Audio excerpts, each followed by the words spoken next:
Giêsu Christa jala ho bung mi theng te ho zo se na bon chawe ni khopa e mo so ha chung nung pakai pathen thang ba am hen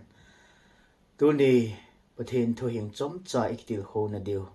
emawa emakhowa honglong ding Christmas nai lam cha he iti neki go nem e lowale iti ki mai tu peding na tm igel gildiwa de umcho tuni ithupi diwa Giêsu Christan hlunna dia mun ong loham ahi lo le lungzin na hi ham hi chi ata sanjo se Giêsu Christa hu hing pul leng pa ka kisan tai ti ho jo se le aping tha sa jo se le aping tha lo lai ho dinga ise de hi in ata san lo ho he lo ale ta san na dai la ta san na pul la hon jong inangai wa hi chi lagau thu hi i chana tu chung Christmas a he e pui thei dam ka ki pui sa zo thei dam ti hi e mai ilung thim gil ta anangai dingin Giêsu Christa menen masapen penen tim na ka hi nei wena hi achi sa kumnga kumsom ni kumsom thum kumsom li kumsom nga sanga tam zoyong Christmas hi ihin man ta ding ta sanomin it's a Christmas ihin man na hin I chana hi lagaw lama I chana halna na neya elola lagaw lama I chana mut bena mutchet bena inei ta wam elo wale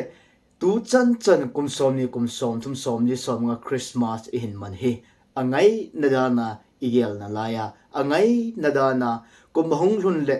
Christmas ki mang mai dana ingai tu na lai kha am I tilam dola chu Christmas na hin man ta am hi chi tabang banga chu tu chu ngai ho Christmas hi man kit ding ti hi na lunggel na ngai tu na apang na lai ham chi igel gilding poimo a hi pathen thu sim pho na hin nei nge luk bung ni sang sagi na chen sim pho nge hi chun achapa masapen a hingin chuin ponen a jelin jin hlun in mun a on lo ji chun gan an kong sunga alu sa ta de hi pathen thu phat thei bu hen hislaya ila do nomo isei do nom pi pen to cha hi ale jin hun in mun a on ta lo zin ti mun a on ta lo zin tu ne yong Christmas tam ta ve na hin man na hi Giêsu Christan mun ane hinam Giêsu Christan thun na ne hitam Giêsu Christan thun na dinga mun ane lo lai ham David khopi Bethlehem lam gal do talovin nang ma e ma tuni a hi ingingai tu ding chu jin lun in home pa jin lun in home nu vai home pa vai home nu in kingai tu ding ikitim no me nei hichi chun tuni in Bethlehem lam lei Bethlehem David khopi hichilam igal do nalaya hi ale Giêsu Christan thun nading ati pen he tu a he nang chunga ki ngam he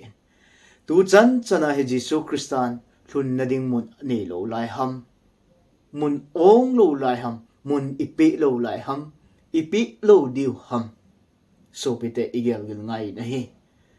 kum hiti chan Christmas na hin man na sunga he I chana hi thagaw lama ga do na hal do na kipa na inei tam ti ivel de ngai so pite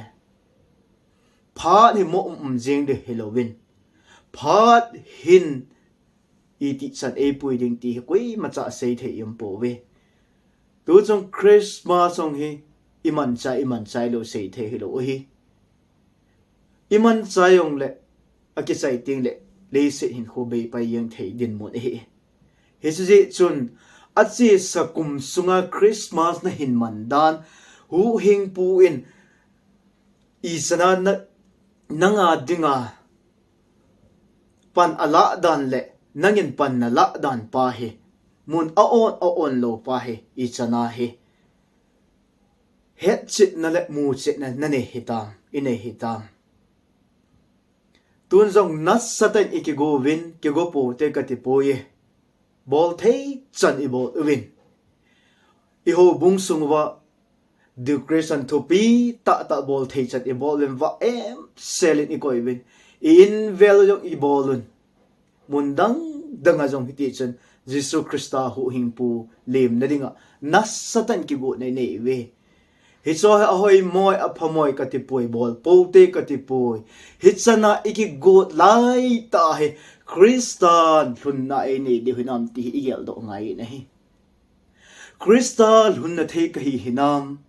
Crystal hunna the in sung hi hinam Crystal hunna the ho bung hi hinam ta salama dinga ai ki ha got wal ji win ajo khale Crystal hunna dinga mun ane hi khale e Christmas man do hi mo se ding athon hi ding athon i hi na lo di wa Krista hunna thedinga ilung thim sungila Krista hunna a ene thena ding hi chikiche ta ikisim do masat pen ni boy mo hi thildang danga ki go pu te ka ti pui henge ki go hite kanome iki go na pau cho Krista hunna thedinga ki go te ka ti Krista hunna thelowa izanen ahoy aphat bol hitin Allah ngin tu hitin akrol in tu zo hitin thil pha tam ta bol jong lehen o Christian hunna a ene loading pa hi cho anna a so pite hizri chun in sungayong izo kham ta inu ipan e bol pe in sung men zo kham ta e bol pe ki pa ta sang hitin Jesus Christian hunna ene thena ding lam zo ha kat ta ikat de boy mo hi so pi achi sa Christmas na hin man na sunga hi i chana lungzin na bol do ni hi ham ti hi na gel gel ngai kin ni pathin thu hin sim do benge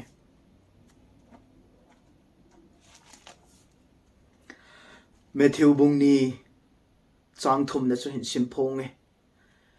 Herod leng pan chu chi thu aja phanin ami amati Jerusalem mi te ti alungo azing ta nahi pathen thu phathe hai Christmas hi nanga dinga Jesus Christa hu hing pu hung pen hi nanga dinga ke ya dinga in sunga dinga ha chang pa ki pa na thu pha hinam ahi lowale lungjin na ham ti igel gildi poi mo ni Jesus Christan hunna ane thelo ho chu lungjin na in sung hin tin lungjin na mi pa hin tin lungjin na menu hin tin lungjin na chapa chanu hiding mo ngai ibidanga Herod ki oi mo de ham alungjin hi leng khat a hi na hi chi leng wai apu na kila pe ding ki ti chu ama dinga anna na hi tunin e ho in bon hitsana hu hing ne thu e ki sei pa ki ngai ya hitsana ki zata a bon ki dal ha ngap chalo chon se ni ki dal ha ngap chalo ki le sa ki hoi thona ki dal ha ngap chalo ki bol thei sa na ki dal ha ngap chalo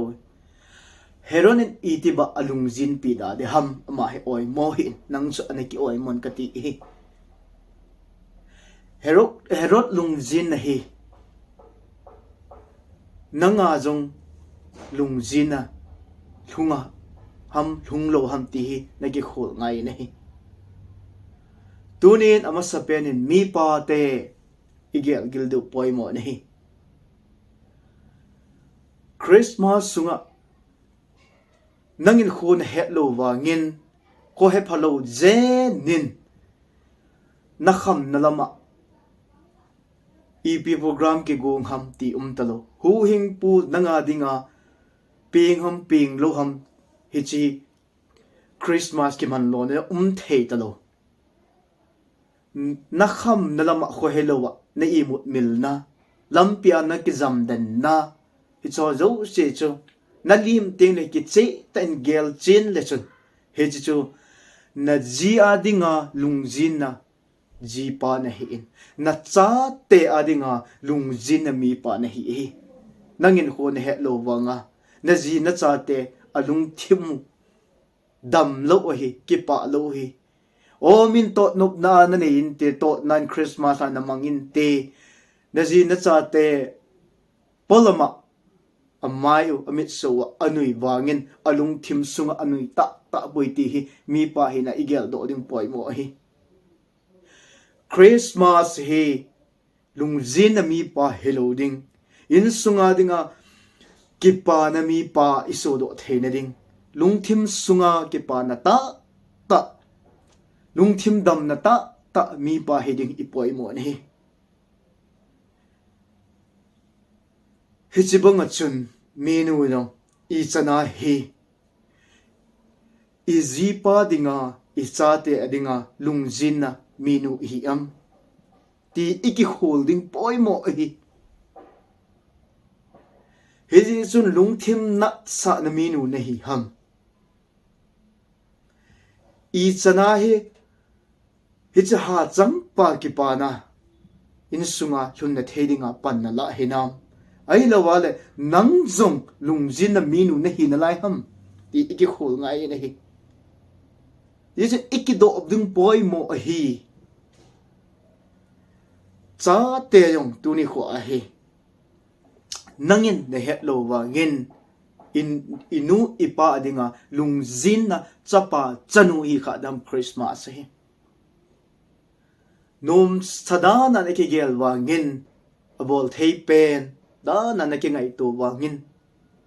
aching pen da na ki ngai to na ki gel wa ngin na nu na pa dinga lungjin na chapa chanu ni hi lam ni ki het lo hi o nang chula kho he phalowa abol thei pen min ave nom pen da ni ki ngai to na tin ama wang in sunga dinga lungjin na chapa chanu ni hi kha ding ti za ta hi kumizar Christmas in manwa hi che in man na sungwa I chana hi ha changpa ki pa na in sunga hlunga ai lowale ha ta lungjin na in sunga hlungitam mi pa hi da lungjin na iza hlungtam mi nu ni hi da lungjin na ichan hlungtam chapa chanu ni hi da lungjin na in sunga ichan hlungtam ti hi igel gilding hi poi mo hi so pite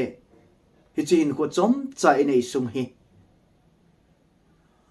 Jesus Christa hu hing pu pen hi ha chang pa ki pa na thu pha chu a hi hi cha ha chang pa ki pa na thu pha hi in sunga hlung hinam ei ma a hinam ha chang pa ki pa na hi igel gilding poi mo hi lungthim nat na lungthim dam lo na ha chang ta lungthim nat na hi ham ha chang ta lungthim dam lo ne hi ham in sunga da igel gilding poi mo hi so pite igel gilding poi mo ma hi Jesus Christa hu hing pu daleng pa a ka sang tai ka pom tai iti a kata sane iti a ka ping tha tai iti a hi ale Christmas iman tinga hele I chana hi lungjin na boldo ne ha I chana hi kipa na boldo ha I chana hi in sunga dinga lungmon hi na wan ti ki khul building poi mo hi o aping tha chula ka hi tingala kata sanela tingala Jesus Christa to hu hing pul lang pan ka sange ti ka pomi iti win ahi ale itson na to ilam ha na to I Christmas mandani di hinam iki holding poi mo hi o nang ma chula haltan kipa tain thanom tain lamin natin nakipa dan so tukum Christmas ano dan iti ding hi icha ano dan iti pa chu itilam dola no maham ibil hagaw chun no na sa ham zul hagaw ham number fall hagaw ham WY hagaw ham ahi lowa le kanil hagaw ham ganjal hagaw ham hagaw kham na thei hagaw hong chun chom khata de ani ki pa sa na hal sa hi chi chun ki pa na ta na lut zo poi hi chi chun ki pa na so ta na pui zo poi ki pa na di ta na lut sa thei poi hi chi chun ikipao zong le Jesus Christa hu hing po le leng pa hi tu kum Christmas a hi o ki che ta na mu chet mong na hi a le hagaw thenga chun hal na chan ding ituk ngai na hi so pete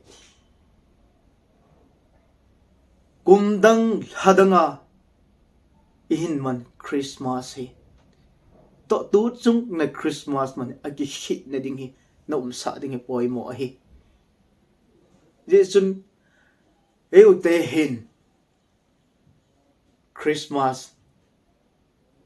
hi angai na danin igel tawin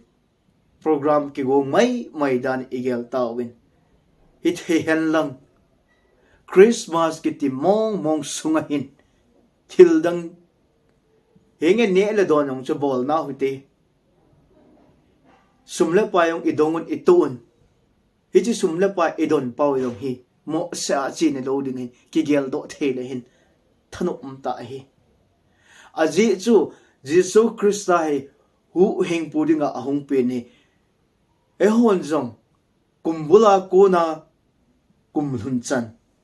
kem za chom ihin bol hi aphamoi katipon yong le hi cha bon hi sum idon thewa la hi chi Christmas se Jesus Christa i pizza hung peng ham ki che ta het set na le hi chi hu hing pu a hi na pa hi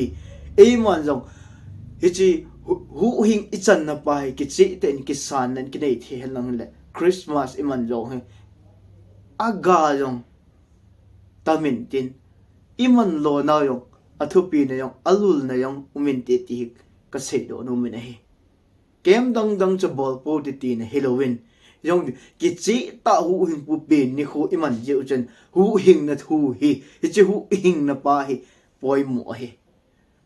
ki chi ten a sein hu hing na lo pi na sa mo le men hoi ti so cha de ham ti hi chi hu hing pu hung pe na hi hu hing na thu ki chen ta i sei do thei du a ke san lo lai da ke san thei ni poi mo hi hi chi chun so pi te lungzin na mi nu mi pa hi ham lungzin na chapa chanu hi na lai de ham Christmas a hi John sit bol na Christmas hi de ham John thang hoi bol na Christmas hi de ham adin Christmas hi ka ga ngai tu an hi le gampa ma ade a sipai gama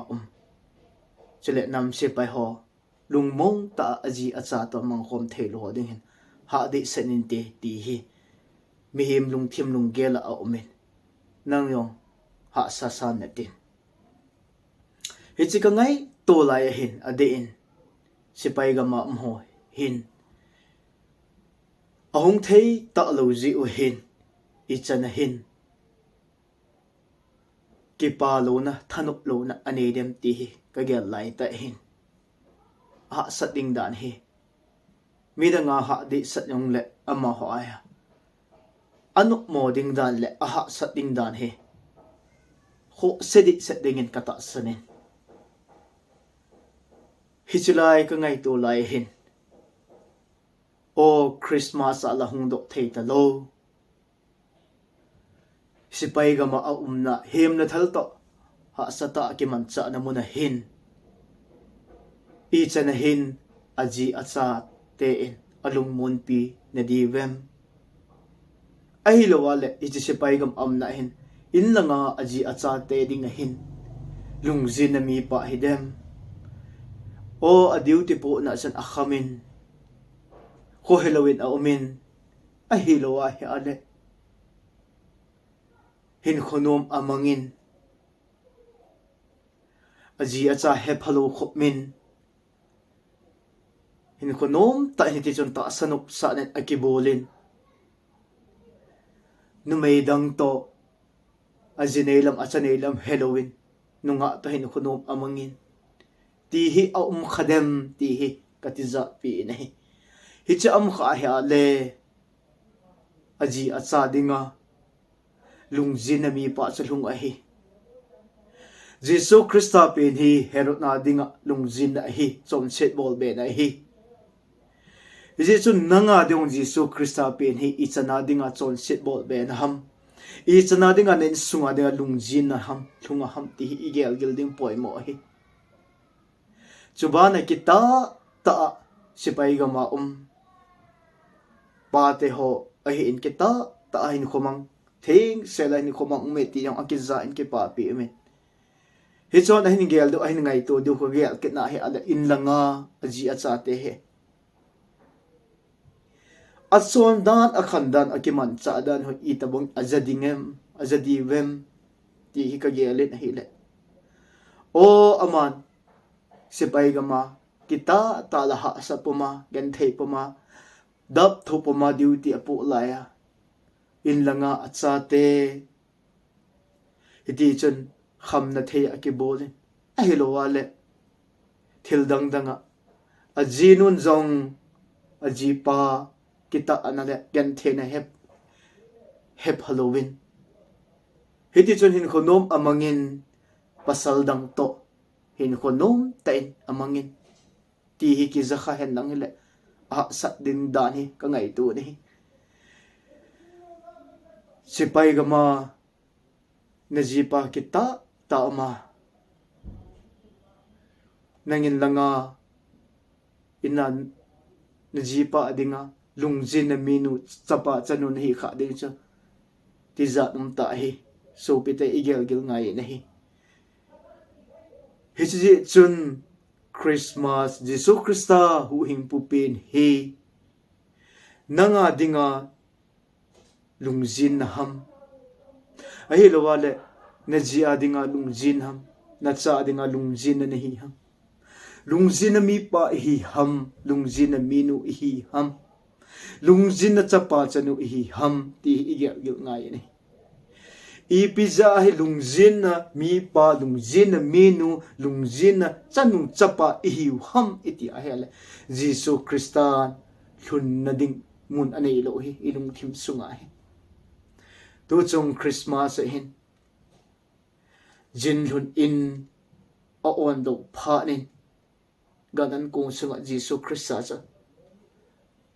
alup sa tai ti isim do len hi chi jin lun in chu koi madang Halloween Jesu Christan lun na ding ati pa hi David kupi Bethlehem chu Halloween o nangma keima hi chi Jesu Christan lun na ding amu zo lo ja hi Christmas ting le lungjin na mi pa lungjin na minu lungjin na chapa chanu hi ji cho so pite hi chen tu ni Jesu Christa alhun na dinga mun ipi ngai nei Jesu Christa chan ani nga hi ilung thim sungila Amen ta sanop sa de ingai to be se ji chun Jesu Christa thun na dinga mun anei ji lo hi kumhiti chani Jesu Christan hunna kichi ta eni mong hinam mun ipi lo lai de ham mun ipi de ham mun ong hinam Jesu Christan hunna dinga ilung thim sung ila he o Jesu Christan hunna te chun Christmas e ama ho adinga vantilin lo zawa kel ngoi ching ho ko ma ase no ha ding le vanoi mi zo sa dinga ha chang pa ke pa na thupa ka hin pu pe ve ati hi Jesu Christan thunna ane the ho Jesu Christan alhunna ina ane ho Jesu Christan thunna ane ho bung ho dinga cho hi che ha chang pa ke pa na thupa hi thung ta ding hi ha chang pa ke pa na hinanga dinga himong ding hinam iya gil ngai Jesu Christan hunna nei thelo wala nanga dinga ha changpa ki pa nei lo de so pete phan hoi inei pen hi tu phat hi i mona ko na kha do na dinga phat hoi pen chu tu phat de hi me he men ka khang do poi ka khang do thei poi ti thei lo ding hi kha do na ding phat hung te ding hi so pe te tu ni in na Christmas man hi adi lo na kha do na ding phat na ni san hi hi chi chun tu pha na tu chunga adam lai ta sabukima lungel the ne the don the pe the la the hi chi ta sabukim ke ya khang do the pa dinga cho ha chang pa ki pa na thu pa ma dinga man du di setting hi tu pa na kha do the lo yong le na thi ko na kha do tho ding hi hi chi chon kha do na dinga a pha pen cha tu pha ni so pe te na Christmas man hi adi nam ti hi na kha do ngai na hi Jesus Christian hun na dinga ane hinam ti hi na hun sa ham na hun sa lo ham mun ong lo ham ti na kha do na dinga phan hoi pe na hi na thi ko na lai cha pe na kha do na nga dinga man lu lo ding hi ama bang hichete ni na kha do de lo wa hi ale na kha do na ding a chai na pen chu na thi zo nong hi ta sa na thi zo nong hi hi cha kha do khu phachom talo hi apan na be kha do na hi tai hi ji chun tu pha na Jesus Christa adinga Jesus Christa hun the na dinga khang do theo dinga phat hoi pen chu Christmas naman lo jong hi nanga dinga phat man tam ta sum hi ding a hi so bite igel gilding poi mo hi tu kum jong hi lungzin na bol do mi pa na hi ding ham lungzin na minu na hi na lai ding ham lungzin na chapa chanu na hi na lai ding ham kum lung keyen tu kum tha program ke cha kun chen i hung lam kum lung ta ven kum lung keyen hung lam ven hi chin na lam na pa chu Jesus Christa ki ha changpa ki pa na lam na man the hinam Jesus Christa dinga lam na hi hinam thagau lama lam na hi am elo ta salama lam na hi am so pite ya til ngai hi tibukim ke ya na hung lam na pa hi Jesus Christa choi at na thangwa na wa choi na lam nong hi ham ai lo le satan ki pa da hung lam kum thung ni am na ki ve ngai nei na lam dan jong hi di hinam na lam dan jong thing hinam lam the na pe pa tibu ki ma na koi pa hi chi thangwa na ki pa na zala chu lam na hi hinam ai lo wa ha le na pui mang ding pa ki pa na chu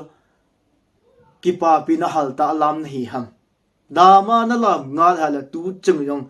kum lung kya bon hung lam ta chu Christmas a yong thagau thing pan na in lamin ka ti no min hi ilam dan iki childing poi mo hi mo lam khang hi da lo hi lai na ta la isa ho yong hi Jesus Christa hu hing pul leng pa ikipa pi na lai na ta la sa hinam ila sa dan iki vel nga hi ila sa dan hi thagau lum thima ki pa na hing hinam ti iki vel nga hi so pete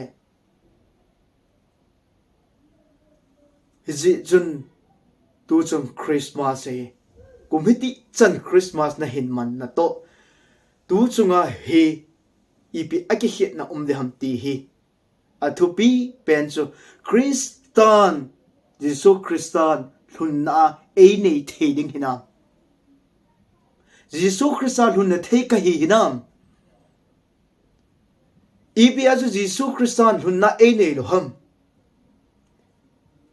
Jesus Christan hun na thea ei nei lo hal ipi kai ham ti kha do na ding pha ni chon nga ding a so pi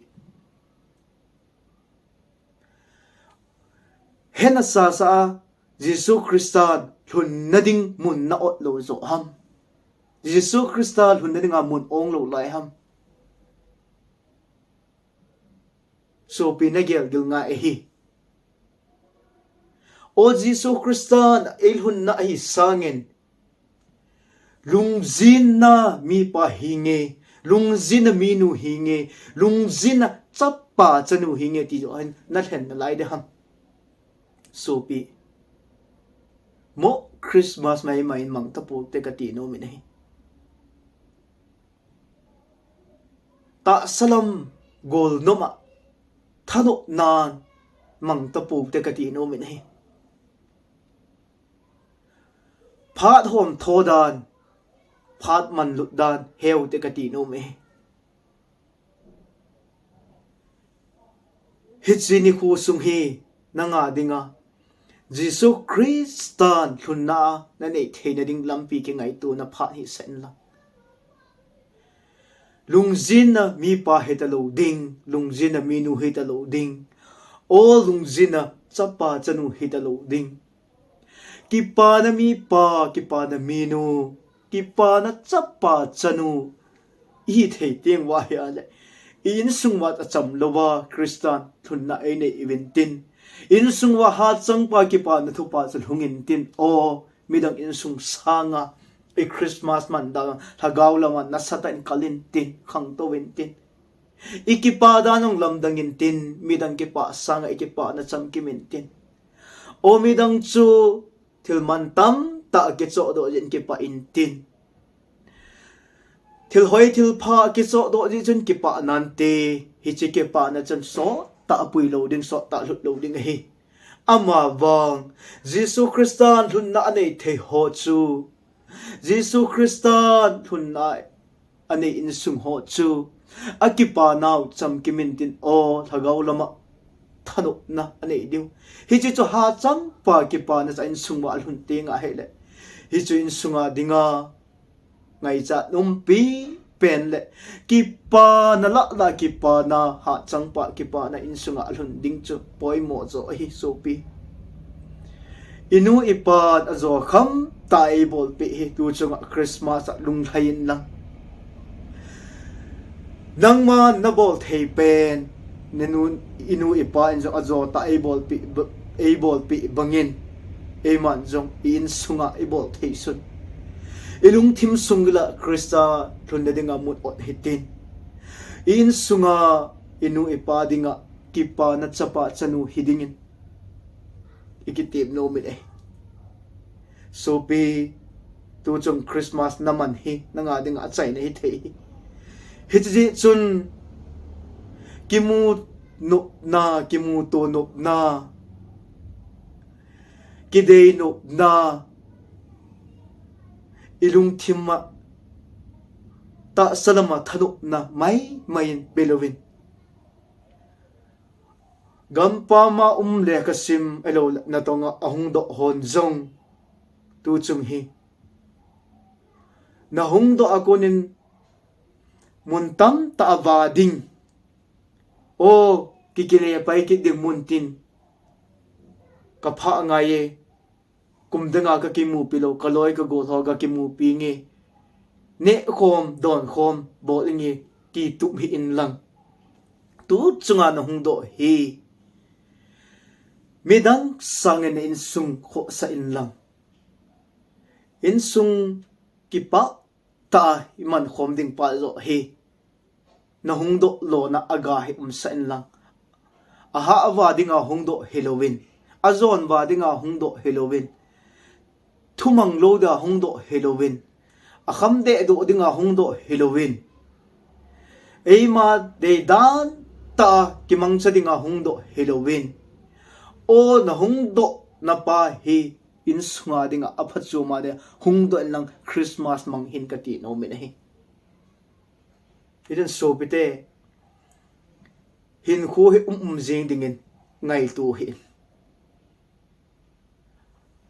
ni khu he apha phayeng din ngai to he kum zong hi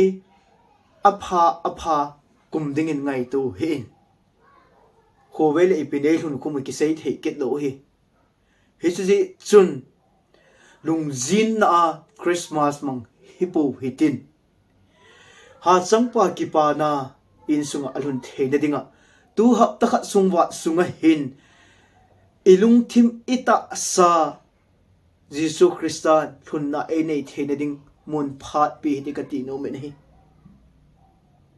mun na su ong lo lai di ham mun ong lo lai ding ham so pi hi chi chan gya mun a on thei lo wa lung zin na mi pa mi nu chanu chapa hi thei na ya hala Jisu Christa kata sanin hu hing pu le leng pan ka pome ti chu nap di lo na he ka ping the na ti yong di lo hi na ki vel vet ngai hi chu iki vel vet ngai hi isn't ta san ana to be a thi sa hi ti Bible so pite ta san ana to be a thi sa hi is ana to boy mo hi isn't ana to iti ti ngai la da tha ni ngai hi ka ji ka ta sane ki ta ki kham de do a I na lam ki hello a khanen ei kai le ding hello le teng ki pangham khana ki bo khuma khoi lo wa ki uma zon thang hoi na munai ki chi a gu sa la cha chon chin da chom ki bola awang ka ta sane ki ta enge na ta sane nata sanapa anna to apan lo la thi sa da kan lo ti de he thi sa ge ti phachum lo cha thi sa cha pan na be hi cha la adi ta lo cha thi sa cha izan so pete tu ni hin sei thoyong anna to be la thi sa he sei thim hin mu nal hin a sei langa thim nan na ti hi wangin anna to ana po do lo athi sa hi ji chun I hin khu hi I pinei lun kum de I het lo je chun tu chung Christmas hi ha takha sungwa pa hi nanga dinga in sunga ha changpa ki pa na a hi a in sunga dinga lungdam na ki pa na thano na o cha ta in sung thagau lama hal ta iman the na dinga Christian alhun na dinga mun ane ding hi poi mo hi chi mun cha na ot ding hinam mun na pe ding hinam mun ong de hinam Jisu Christa thun na ding mun ong de hinam in igel gilding poi mo so pete chai na penin tu ni in Jisu Christa hung pin hi nanga dinga ichana ha chang pa ke pa na hi de ham lungzin na hi ding ham ti pa igel ding poi mo hi herot na ding lungzin a hi in nanga ding ang lungzin hi de ham kel ngoi chingho ding in wang ki pa thanuk na ama wa choi na sa na hi in anin pathin awa choi a thang wa ki pa ta in agali mun agamu win ki pa ta hung ki leven thanom ta ama wa choi la hu hing pu pin wa choi la san ang ke le win hi so pite ipi akel ngoi ching ho dinga hi chan ge lo ma chu ki pa na lung thei ham iti a la ama hon jong hi chu Jisu Christa amu che thei na diwa da tha nei du chu poi mo hi o ama hon ada tha chu ipi ham ti le akel ngoi ada tha win hi chi kel ngoi ching ho hin hi chi kel ngoi chu da tha daw han lang hi chi kel ngoi chu boi pi han lang hi le Jisu Christa agamu che lo de hi kel ngoi ching ho ama ho kel ngoi jong hello mi kel ngoi achin o hi in hi chi sa hangin ane ding ane thei din muna am lai ta jong ama ho in Jisu Christa mu che nom na anei ji ben hi ji kel ngoi ho cha jan khang lain ada tha ben sahangin ananya anathawa apu tevin aho set de ohilo wale ida choma abol gan the de ho salowen Jesu Christa mu chet na dinga akel ngoyu ada tha win ama ho akipa nun ahi ale Jesu Christa ki che ten un pu pen cha gamu bene tu ni dong kel ngoi ching ho adinga kipana halna alhunna til dang hello win ama nong da la ani uhin hiji chet e hon zong tu ni ahin lungzina mi pa lungzina mina lungzina chapa chanu ihina lo dinga hichi lungzina ihina theo zo se ida ha ding poi mo hi hichi chuna da ha lowa he ale Christmas he nang lungzina insung hi diu lungzina mi pa diu lungzina minu lungzina chapa chanu hi tho tho de hichi chun so pite Christian alhun na dinga mun ong lo lai ding ham mun ipi dham mun na pi dham mun na on sa ding ham Krista hun na the dinga in sungwa hal na ki pa na thagaw lama hal na imudo the na dinga supi tu chom Christmas se ki pa al thanom ta hal ta iman the na diwa ha chang pa ki pa na in sung hi wa o cha thei pen in sung hi the na dinga e hon zong lungzin na the ho akonin ki kang seutin lungzin na the ho da thau hitin lungmu na ta la ki pa na ta lungdam na ta boldo thei dingin Jesu Christan hunna ki che ta e nei thei na dingin ilung thim sungila mun ong on sa pumin Jesu Christan hunna thei dinga tu chung Christmas iman dingi mizo se adinga heche ke pa ta in sunga dinga apoi mo pen so hide hin heche chun so pete hobe Christmas imu kelo heche chun in sunga ki pa na Christmas thagaw lam mit hilon na Christmas iso do thene dinga ilung thim sung Christian o hlunna ai nei thene ding he tu chung he ha ta ikibol ding poi mo in heji chun tu chung Christmas he in sung chewa thagawa kipana thagawa halna thagawa lungmuna ha chang pa kipana Jesu Christa he ahong pe he ho ding ha chang pa kipana ta so do thena in sung i thena diwin wat henin i bon chawin e umpi taw hen ka ki pa e wat henin sei do ho thu phat the e bu pi taw hen